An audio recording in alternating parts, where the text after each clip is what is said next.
प्रिय लाडले भक्त हैं। कलयुग में गुजरात प्रदेश में नरसिंह मेहता के रूप में आपका जन्म होगा। और भैया गुजरात पहले बहुत अलग टाइप का क्षेत्र था, लेकिन नरसिंह मेहता जैसे भक्त का जब जन्म हुआ तो गुजरात के लोग बड़े धर्मात्मा हुए।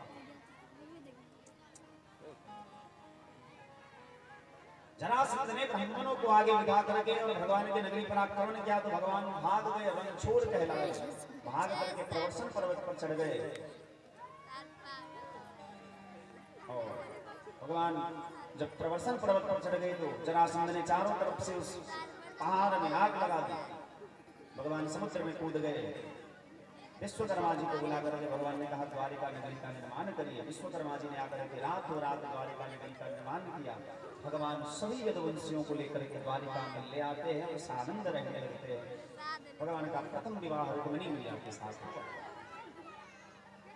परीक्षित जी महाराज ने कहा कि बात बताइए, कृष्ण तो धर्म की स्थापना करने के लिए आए, फिर उन्होंने ऐसा गलत काम क्यों किया? बोले क्या गलत किया? रुक्मिणी का हरण क्यों किया?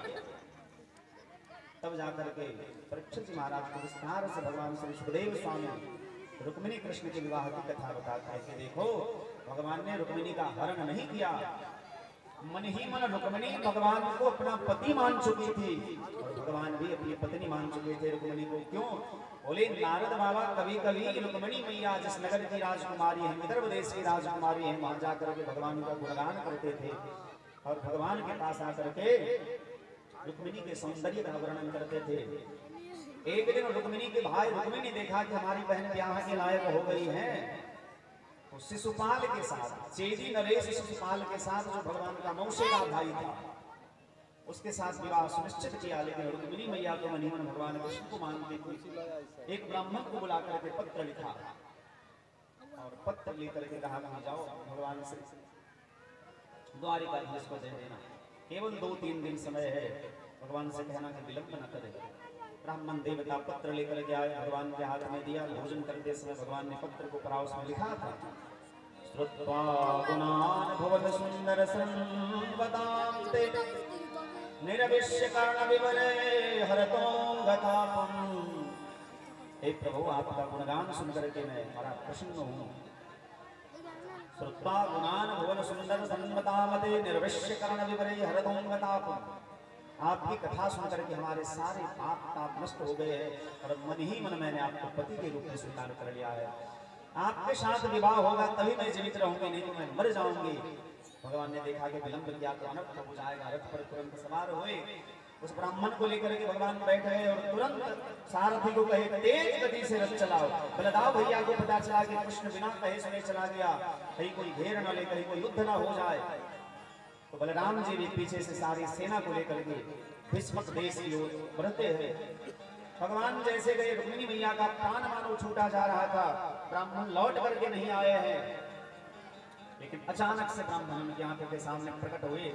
देखती हैं कि प्रसन्न मुद्रा में ब्राह्मण है और इशारे में कहा कि चिंता मत करिए मैया, भगवान को साथ नहीं लेकर के आए। भगवान मंदिर के पीछे रथ पर बैठे। रुक्मिणी मैया बड़ी प्रसन्न हुई, सखियों को संग में लेकर के गई। जब शिशुपाल इत्यादि राजाओं को पता चला कि भगवान कृष्ण आए हैं तो यहाँ कुछ न कुछ गड़बड़ होगा, तो पहरेदारों को नियुक्त कर दिया। देखना वो बड़ा छलिया है, कहीं कुछ गड़बड़ न कर दे। चारों तरफ पहरेदार को तैनात कर दिया। तो भगवान ने क्या किया कि भैया यहाँ से तो रुक्मिणी को ले जाना बड़ा मुश्किल है। तो भगवान ने तुरंत मोहिनी मंत्र का प्रयोग किया और जितने थे पहरेदार सबको अपने मोह जाल में फंसा दिया। और जैसे मोहिनी मंत्र का प्रयोग किया और भगवान सबकी आंखों के सामने, जैसे किसी को अपने वश में कर लेना होता है, अब सारे पहरेदार जो भगवान कृष्ण को रोकने के लिए खड़े थे वही कह रहे कितने सुंदर लग रहे हैं। और रुक्मिणी मैया को हाथ पकड़ करके जब भगवान रथ पर बिठाए तो सबने तालियां बजाई, पुष्पों की वर्षा करी और कहने लगे जय हो, बोलिए दुल्हा दुल्हन सरकार की जय। सबने जय जयकार करी। लेकिन भगवान जब रथ लेकर के निकल गए, नगर से बहुत दूर चले गए, तो नशा टूटा पहरेदारों का। अल्लाह करने लगे बहुत बड़ा गड़बड़ हो गया, गड़बड़ हो गया। शिशुपाल बेचारे बहुत रोए। कृष्ण को मार करके ही लौटूंगा, यदि मैंने नहीं मारा तो मैं नगर में नहीं लौटूंगा। भगवान का साले साथ के साथ युद्ध होता है। उधर से बलराम जी भी आ गए, बोले कैसे कर रहे हो, क्या कर रहे हो कन्हैया, साला के साथ ऐसे कोई करता है। डांट करके भगवान को कहा जाओ, हमने सारी तैयारी कर दी है द्वारिका में, आराम से धूमधाम से विवाह करो। भगवान रुक्मिणी मैया को द्वारिका में लेकर के आते हैं, धूमधाम से भगवान का परम मंगल में विवाह रुक्मिणी मैया के साथ हुआ।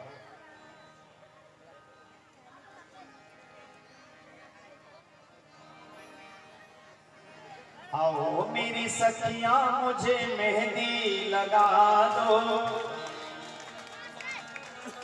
मेहंदी लगा दो मुझे ऐसा सजा दो, मुझे श्याम सुंदर की दुल्हन बना दो, मुझे श्याम सुंदर की दुल्हन बना दो। आओ मेरी सखियां मुझे मेहंदी लगा दो, आओ मेरी सखियां मुझे मेहंदी लगा दो, मेहंदी लगा दो मुझे ऐसा सजा दो, मेहंदी लगा दो मुझे ऐसा सजा दो ना, मेहंदी लगा दो मुझे ऐसा सजा दो, मेहंदी लगा दो मुझे ऐसा सजा दो, मुझे श्याम सुंदर की दुल्हन बना दो, मुझे श्याम सुंदर की दुल्हन बना दो। सत्संग में मेरी चर्चा चलाई, सत्संग में मेरी चर्चा चलो, सतगुरु ने मेरी दीनी सगाई, सतगुरु ने मेरी दीनी सगाई। सबको बुला के हाथ लेवा करा दो, सबको बुला के हाथ लेवा करा दो, उनको बुला के हाथ लेवा करा